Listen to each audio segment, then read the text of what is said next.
SSC এর সমমানের পরীক্ষার ফল প্রকাশ আজ। প্রধানমন্ত্রীর কাছে হস্তান্তরের পর ফলাফল পাওয়া যাবে শিক্ষা প্রতিষ্ঠান ও অনলাইনে। আজ বিশ্ব মা দিবস। সারা বিশ্বের মতো নানা আয়োজনে পালিত হচ্ছে দেশীয় শ্রদ্ধা ও ভালোবাসায় মাদের স্মরণ।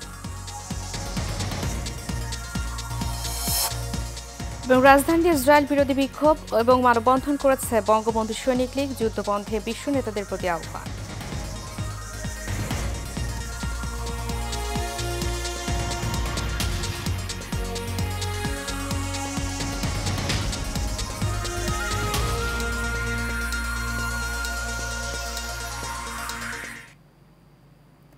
স্বাগত এশিয়ান নিউজে। আপনাদের সাথে আছি আমি উর্মি আক্তার। এতক্ষণ শুনছিলেন বিআরবি কেবল রাসিজ নিউজের সংবাদ শিরোনাম।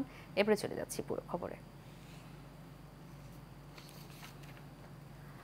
চলতি বছরে এসএসসি এর সমমান পরীক্ষার ফল প্রকাশ করা হবে আজ সকাল 10টায় গণভবনে প্রধানমন্ত্রী শেখ হাসিনার হাতে ফলাফলের সারসংক্ষেপ ও পরিসংখ্যান তুলে দেবেন শিক্ষামন্ত্রী মহিবুল হাসান চৌধুরী নওফেল। এরপর 11টায় ফলাফল নিজ নিজ প্রতিষ্ঠান এবং অনলাইনে একযোগে প্রকাশিত হবে। এ সময় তার সঙ্গে থাকবেন 9টি শিক্ষা বোর্ডের চেয়ারম্যানরা। মাধ্যমিক ও উচ্চ শিক্ষা বোর্ড ঢাকার পরীক্ষা নিয়ন্ত্রক অধ্যাপক মোহাম্মদ আবুল বাশার স্বাক্ষরিত অফিস আদেশে এই তথ্য জানা যায়। আদেশে জানানো হয়, ফল প্রকাশের পর শিক্ষার্থীরা শিক্ষা বোর্ডগুলোর ওয়েবসাইট এবং এসএমএসের মাধ্যমে ফল জানতে পারবে।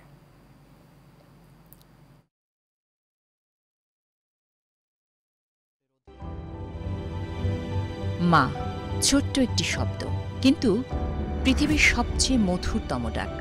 ছোট্ট এই শব্দের অতলে লুকানো থাকে গভীর স্নেহ, মমতা আর অকৃত্রিম ভালোবাসা। পরিবারকে আগলে রাখেন একজন মা। যত্নশীল এবং কর্তব্যপরায়ণের সর্বোত্তম উদাহরণ হল মা। 1908 সালে মিসেস অ্যানা জার্ভিস মা দিবসের সূচনা করেছিলেন। 1914 সালে তিনি সফল হন এবং এরপর থেকে মে মাসে দিনটি পালিত হচ্ছে মায়ের প্রতি সন্তানের অকৃত্রিম ভালোবাসা আর গভীর শ্রদ্ধা নিবেদনের মধ্য দিয়ে। ভালো থাকুক পৃথিবীর সকল মা। পৃথিবীর সকল মমতাময়ী সম্মানে বিশ্ব মা দিবস আজ। আসলে মাকে ভালোবাসা ও শ্রদ্ধা জানাতে কোনো দিনক্ষণের প্রয়োজন হয় না। প্রতিটি মায়েরই সন্তানের ভালোবাসা প্রাপ্য প্রতিদিনই। তারপরেও প্রতি বছর মে মাসের দ্বিতীয় রোববার বিশ্বব্যাপী বিশেষ মর্যাদায় পালিত হয় দিনটি। মাকে ভালোবাসা ও শ্রদ্ধা জানাতে কোনো দিনক্ষণের প্রয়োজন হয় না। প্রতিটি মায়েরই সন্তানের ভালোবাসা প্রাপ্য প্রতিদিনই। তবুও 10 মাস 10 দিন গর্ভে ধারণ করে যে মা সন্তানকে পৃথিবীর আলো দেখান, নিজের সব স্বাদ আহ্লাদ সন্তানের নামে করে দেন যে মা, তার সম্মানে আলাদা করে একটু ভালোবাসা জানাতেই আজকের দিনটি।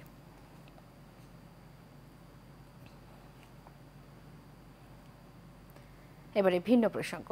মার্কিন সহকারী পররাষ্ট্রমন্ত্রী ডোনাল্ড ট্রুডোর আসার খবরে বিএনপি নেতারা আবার চাঙ্গা হয়ে উঠেছেন। মন্তব্য করে আওয়ামী লীগের সাধারণ সম্পাদক ওবায়দুল কাদের বলেছেন, তারা আবার ক্ষমতায় যাওয়ার স্বপ্নে বিভোর হয়ে গেছেন।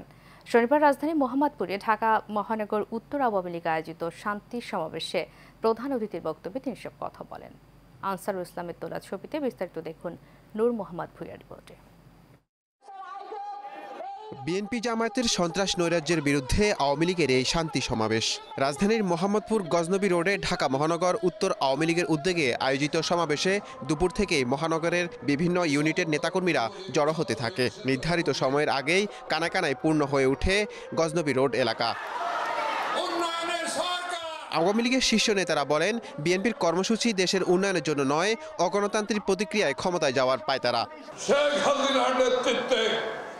এই বাংলার বাঙালি ঐক্যবদ্ধ তার প্রমাণ করেছে গত 7ই জানুয়ারি নির্বাচনের মধ্য দিয়ে। প্রয়োজন হলে আবারও 3.5 হাত বাঁশের লাঠি নিয়ে আমরা প্রস্তুত হব। এই বাংলাদেশের জনগণ কখনো অগণতান্ত্রিক পন্থায় এই দেশের সরকার দেখতে চায় না। আওয়ামী লীগ সাধারণ সম্পাদক ওবায়দুল কাদের বলেন, বিএনপি ভারতের সাথে শত্রুতা করে সংশয় ও সন্দেহ সৃষ্টি করেছে, যা শেখ হাসিনা ক্ষমতায় এসে তা দূর করেছে। শত্রুতা সৃষ্টি করে সংশয় অবিশ্বাস সৃষ্টি করেছিল। শেখ হাসিনা এসে এ সংশয়, সন্দেহের, অবিশ্বাসের দেওয়াল ভেঙে দিয়েছেন। বাংলাদেশের ডোনাল্ড লুর আগমনে দুই দেশের সম্পর্কের উন্নয়ন ঘটবে জানিয়ে ওবায়দুল কাদের বলেন, বিএনপি স্বপ্ন পূরণে যুক্তরাষ্ট্র আর আসবে না। লু আসছেন বাংলাদেশে শেখ হাসিনা সরকারের সঙ্গে সম্পর্ক আরো এগিয়ে নিতে বিএনপি স্বপ্ন পূরণের জন্য আমেরিকাও আর আসবে না। বিএনপি সকল কর্মসূচি ভুয়া জানিয়ে সেতুমন্ত্রী বলেন, আওয়ামী লীগ ক্ষমতায় এসে দেশকে সমৃদ্ধশালী করেছে। সঙ্গে পাবলিক না। নূর মোহাম্মদ ভূঁইয়া, এশিয়ান টেলিভিশন, ঢাকা। আওয়ামী লীগ নয়, অদৃশ্য শক্তি দেশ চালাচ্ছে বলে অভিযোগ করেছেন বিএনপি মহাসচিব মির্জা ফখরুল ইসলাম আলমগীর। তিনি বলেন, বিএনপি সন্ত্রাসী কর্মকাণ্ড করে না, আওয়ামী লীগ সন্ত্রাসের মাধ্যমে জনগণের ন্যায়সঙ্গত আন্দোলন দমিয়ে দিচ্ছে। গতকাল নয়াপল্টনে বিএনপির কেন্দ্রীয় কার্যালয়ের সামনে যুবদলের বিক্ষোভ সমাবেশে তিনি সব কথা বলেন। বিস্তারিত মণ্ডলের নামের রিপোর্ট। বিএনপির চেয়ারপারসন বেগম খালেদা জিয়ার নিঃশর্ত মুক্তি ও যুবদলের সভাপতি সুলতান সালাউদ্দিন টুকু সহ রাজবন্দীদের মুক্তির দাবিতে নয়াপল্টনে বিএনপির কেন্দ্রীয় কার্যালয়ের সামনে বিক্ষোভ সমাবেশ করে যুবদল। এতে অংশ নেন রাজধানী ছাড়াও ঢাকার পার্শ্ববর্তী জেলার যুবদলের নেতাকর্মীরা। 28 অক্টোবরের জন্য এই ওবায়দুল কাদের গঙ্গায় দায়ী, যার কারণে আজকে বাংলাদেশে সঠিক যে রাজনীতি সেই রাজনীতি নেই। আমাদের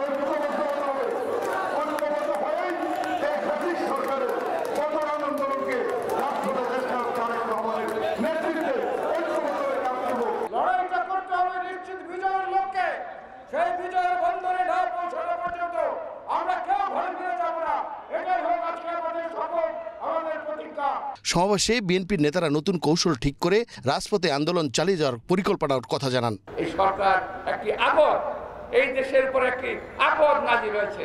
আসুন সবাই মিলে ঐক্যবদ্ধভাবে এই আপদ আমরা বিদায় করি, তাহলেই এই দেশের মানুষ মুক্তি পেতে পারে। আজকে বাংলাদেশের মুক্তি দরকার। বাংলাদেশকে মুক্ত না করতে পারে ৭১-এর ১৬ ডিসেম্বরের মতো, তাহলে আমরা জীবনও স্বাধীন থাকতে পারবো না।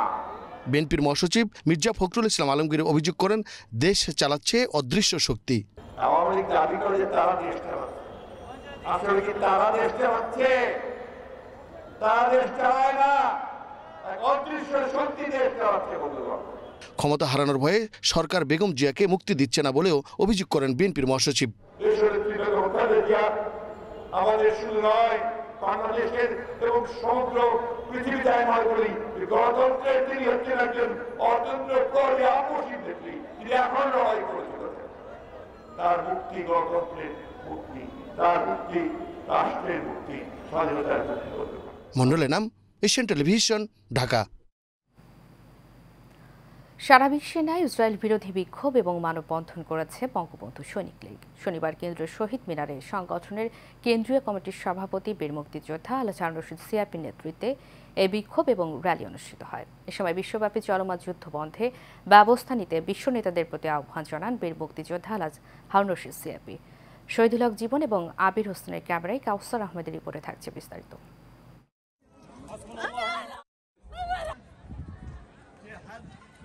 ফিলিস্তিনিদের উপরে ইসরায়েলি বর্বর বাহিনীর চালানো আগ্রাসনে পুরো বিশ্বে নিন্দার ঝড় উঠেছে। প্রত্যক্ষ পরোক্ষ মদদ রয়েছে এমন কয়েকটি দেশের জনগণও ইসরায়েল বিরোধী বিক্ষোভ করে আসছে। ফলে দু একটি দেশ ছাড়া সবাই এখন ফিলিস্তিনিদের চলমান অবস্থার অবসান চাইছেন। বিশ্বের অন্যান্য দেশের মতো বাংলাদেশও সরব বিষয়টি নিয়ে। বর্তমান সরকারের প্রধানমন্ত্রী আন্তর্জাতিক প্রায় সব অঙ্গনেই মুক্তিকামী ফিলিস্তিনিদের পক্ষে কথা বলে যাচ্ছেন নিয়মিতভাবে। এর ধারাবাহিকতায় বঙ্গবন্ধু সৈনিক লীগের সভাপতি বীর মুক্তিযোদ্ধা আলহাজ হারুন রশিদ সিআইপির নেতৃত্বে কেন্দ্রীয় শহীদ মিনারে ইসরায়েল বিরোধী বিক্ষোভের আয়োজন করা হয়। কমিটির সংগ্রামী সভাপতি বীর মুক্তিযোদ্ধা আলহাজ হারুন রশিদ সিআইপি আলহাজ হারুন রশিদ সিআইপির ডাকে সাড়া দিয়ে শুধু সংগঠনের নেতাকর্মীরাই নন, জড়ো হয়েছিলেন সাধারণ জনগণও। এ সময় তার বক্তব্যে তিনি বলেন, প্রধানমন্ত্রী শেখ হাসিনা যেমন ইসরায়েলের আগ্রাসনের ব্যাপারে পুরো বিশ্বকে আহ্বান জানিয়েছেন, তেমনি আরব সহ পুরো বিশ্বের মুসলমানদের সোচ্চার হওয়ার আহ্বান জানান তিনি। মাননীয় প্রধানমন্ত্রী নির্দেশে সারা বিশ্বে এই ফিলিস্তিনির পক্ষে কথা বলা যেতেছে। যেই কোনো মিটিংয়ে যায় প্রথম ফিলিস্তিনি তারপরে আমাদের রোহিঙ্গা। এই কথা দুইটা জিনিস বলে যেতেছে। বিচার যদি মিডল ইস্টে যারা আছে, সৌদি আরব, আমিরাত যারা আছে, এরা যদি একটু চেষ্টা করে, সৌদি আরব এবং ইরান চেষ্টা করতেছে, ইরানের যথেষ্ট চেষ্টা করতেছে, তুর্কি চেষ্টা করতেছে, এবার মুসলিম কান্ট্রি যারা আছেন তাদের কাছে আমার আকুল আবেদন, আপনারা এক হইয়া স্বাধীনতা করে দেন। পাখির মতো গুলি করে হত্যা, নির্বিচারে নারী সহ একটি জাতিকে নিধন করা এই বর্বর জাতির বিরুদ্ধে সুযোগ থাকলে আরও একবার অস্ত্র ধরবেন বলে জানান বাংলাদেশের রণাঙ্গনের এই বীর মুক্তিযোদ্ধা। ইসরায়েলের বিরুদ্ধে ইসরায়েল যেন আল্লাহ তাআলা তাকে ধ্বংস করার জন্য আমরা দোয়া করি আল্লাহর কাছে। আল্লাহ তার যে এই শক্তি আল্লাহ দিছে, এই শক্তি একমাত্র আল্লাহ ছাড়া আর কেউ পারবে না, কারণ কেউ কথা সে রাখতেছে না। মাননীয় প্রধানমন্ত্রীর কাছে আকুল আবেদন, আপনি হুকুম করেন আমরা চলে যাই, ফিলিস্তিনের পক্ষে যুদ্ধ করব। আমরা মুসলমান, এখন আমাদের আকুল আবেদন সারা বিশ্বের মুসলমান এক হইয়া এই ইসরায়েলকে খতম করার ব্যবস্থা করুন, নাহলে ইসরায়েল আস্তে আস্তে ফিলিস্তিনকে শেষ করতেছে।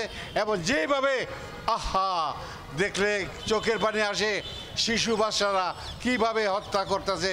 এ সময় ইসরায়েলের চলমান এই যুদ্ধের নিন্দা জানান সৈনিক লীগের নেতাকর্মীরাও। অবিলম্বে এই আগ্রাসন বন্ধ না করলে পণ্য বয়কট সহ নানান কর্মসূচির কথা জানান তারা। আমরা ফিলিস্তিনের পক্ষে, আমরা আমাদের যতটুকু যোগ্যতা আছে সমস্ত যোগ্যতা দিয়ে ফিলিস্তিনিকে আমরা সাহায্য করতে চাই। আপনার হুকুম পেলে আমরা সারা বাংলাদেশের সমস্ত সৈনিক লীগের সৈনিকরা আমরা ফিলিস্তিনের পক্ষে যুদ্ধ করতেও প্রস্তুত।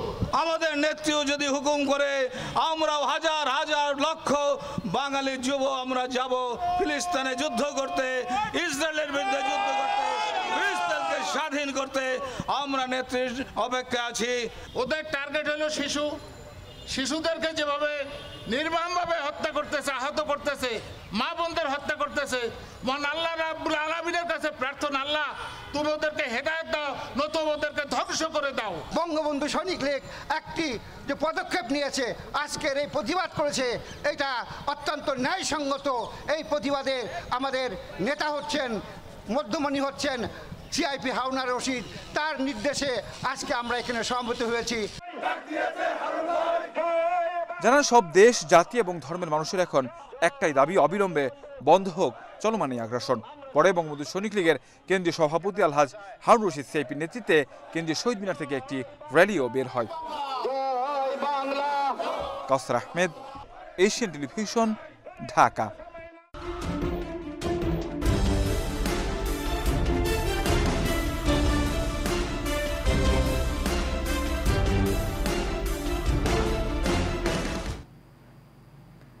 নারায়ণগঞ্জে যে যেখানে যেভাবে সুযোগ পাচ্ছে দখল করে নিচ্ছে রেলের সম্পত্তি।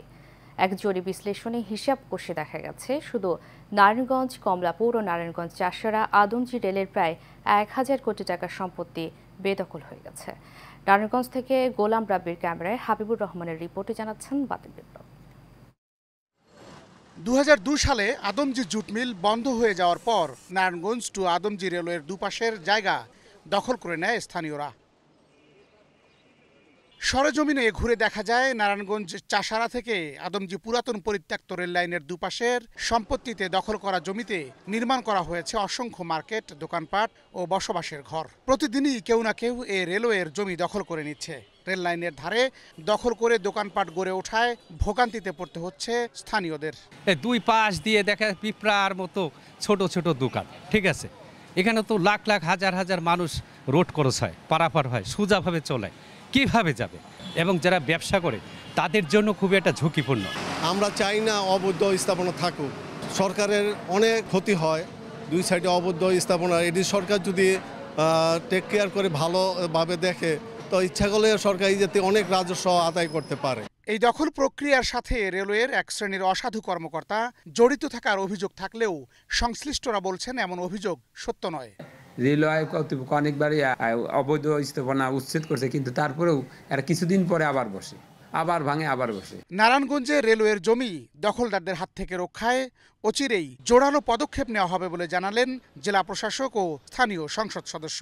রেলওয়ে মন্ত্রণালয়কে জানিয়ে আমরা দেখি এই জায়গাগুলো কীভাবে উদ্ধার করা যায়। আমরা চেষ্টা করবো এই জায়গাগুলো উদ্ধার করে এটাকে কাজে লাগাতে। আমি অলরেডি কালকে মন্ত্রীর সাথে কথা বলেছি, সংসদীয় কর্মী সভাপতির সাথে কথা বলেছি।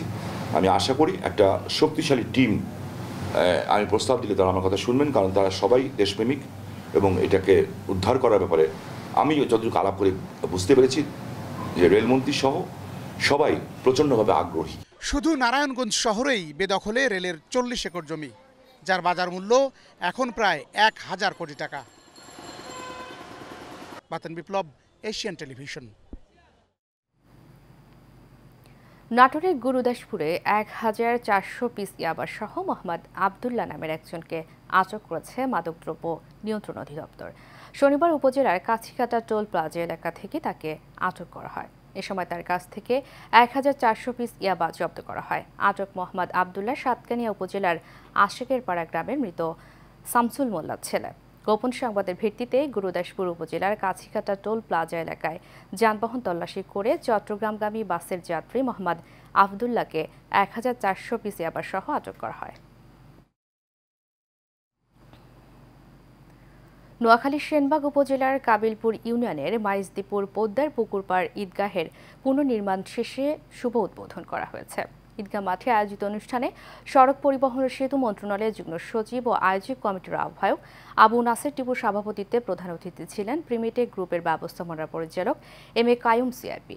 অনুষ্ঠানে আরও উপস্থিত ছিলেন ভুলুয়া ডিগ্রি কলেজের অধ্যক্ষ আবু জাফর হারুন, ঈদগাহের সভাপতি নুরুল ইসলাম, সাধারণ সম্পাদক আব্দুল হালিম সহ অন্যান্যরা।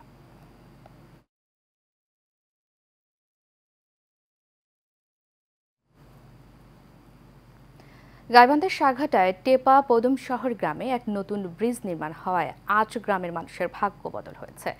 এই সকল গ্রামের মানুষ যুগ যুগ ধরে বর্ষার নৌকা আর শুষ্ক মৌসুমে পা নির্ভর যোগাযোগ ব্যবস্থায় আটকে ছিল। বিশেষ করে অসুবিধায় পড়তে হতো শিক্ষার্থীদের, আর তারা নদীতে রেল সেতু দিয়ে জীবনের ঝুঁকি নিয়ে যাতায়াত করতেন। নির্বাচিত হওয়ার পর এই সেতুটি নির্মাণের উদ্যোগ নেন গাইবান্ধা 5 আসনের সংসদ সদস্য মাহমুদ হাসান রিপন। সেতুটি নির্মাণ হয় জেলা শহরের সাথে সরাসরি যোগাযোগ তৈরি হয়েছে 8টি গ্রামের কয়েক হাজার মানুষের। ফলে এসব গ্রামের মানুষ তাদের উৎপাদিত ফসল ও পণ্য সহজে শহরে পৌঁছে দিতে পারছেন। সাঘাটা উপজেলা প্রকৌশল অধিদপ্তর প্রকৌশল কর্মকর্তা নয়ন রায় জানান, এলাকাবাসীর দাবির প্রেক্ষিতে এই ব্রিজ নির্মাণ করা হয়েছে। টাটার থেকে লোকজন অনেকটা জজ সাহেবের বাড়ি সংলগ্ন যে 72 মিটার ব্রিজটি নির্মিত হয়েছে, এটি নির্মাণ ব্যয় প্রায় 6,6,30,000 টাকা। ব্রিজটি নির্মিত হওয়ার পূর্বে মানুষজনের যাতায়াতে অনেকখানি ভোগান্তি হতো। নবম প্লে স্কেল ও আউটসোর্সিং প্রথা বাতিল সহ 10 দফা দাবিতে সংবাদ সম্মেলন করেছে বাংলাদেশ চতুর্থ শ্রেণী সরকারি কর্মচারী সমিতি। জাতীয় প্রেস ক্লাবে সংবাদ সম্মেলনের মাধ্যমে দাবিগুলো তুলে ধরেন সমিতির সভাপতি মোহাম্মদ আজিম। এ সময় বক্তব্য রাখেন সমিতির সাধারণ সম্পাদক মোহাম্মদ মোক্তার হোসেন, সমিতির মহাসচিব নিজামুদ্দিন পাটোয়ারি সহ অন্যান্যরা। দাবি আদায় না হওয়া পর্যন্ত তাদের আন্দোলন অব্যাহত থাকবে বলে জানান বক্তারা।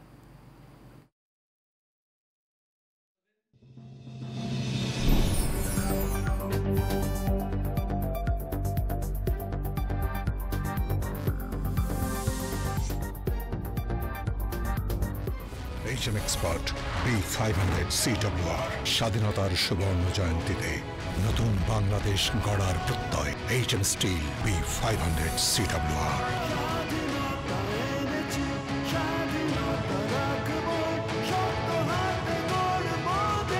HM Steel।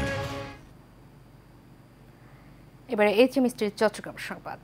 চট্টগ্রামের নারী উদ্যোক্তাদের ফেসবুক ভিত্তিক group Chatgaiya festive to get together 2024 অনুষ্ঠিত হয়েছে।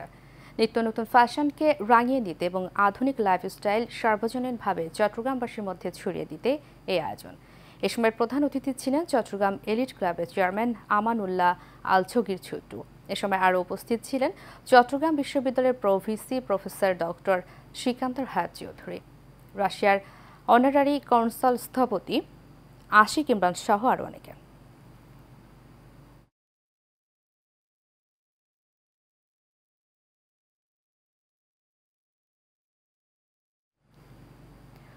চট্টগ্রামের কর্ণফুলী উপজেলার বৈরাগ ইউনিয়নের সনাতনী সমাজ কল্যাণ পরিষদের সাধারণ সম্পাদক রতন গুপ্ত ও তার ছেলে হিমেল গুপ্তের উপর হামলা এবং মিথ্যা মামলা দিয়ে হয়রানির প্রতিবাদে মানববন্ধন হয়েছে। কর্ণফুলী উপজেলার কাফকো সেন্টার মোড়ে আয়োজিত মানববন্ধনে সভাপতিত্ব করেন বীর মুক্তিযোদ্ধা জগদীশ সিংহ। সনাতনী সমাজের নেতা পবন গুপ্তর সঞ্চালনায় এ সময় আরও উপস্থিত ছিলেন গোলপাহাড় কালী মন্দিরের সভাপতি দদুল কুমার দত্ত, সিআইপি সহ আরও অনেকে।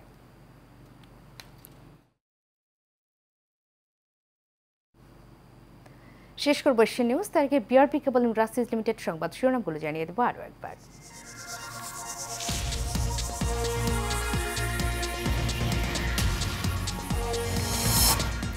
এসএসসি সমমানের পরীক্ষার ফল প্রকাশ আজ। প্রধানমন্ত্রীর কাছে হস্তান্তরের পর ফলাফল পাওয়া যাবে শিক্ষা প্রতিষ্ঠান ও অনলাইনে।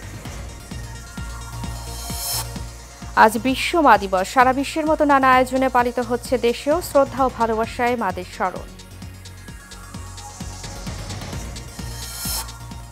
এবং রাজধানীতে ইসরায়েল বিরোধী বিক্ষোভ এবং মানববন্ধন করেছে বঙ্গবন্ধু সৈনিক লীগ। যুদ্ধবন্ধে বিশ্ব নেতাদের প্রতি আহ্বান।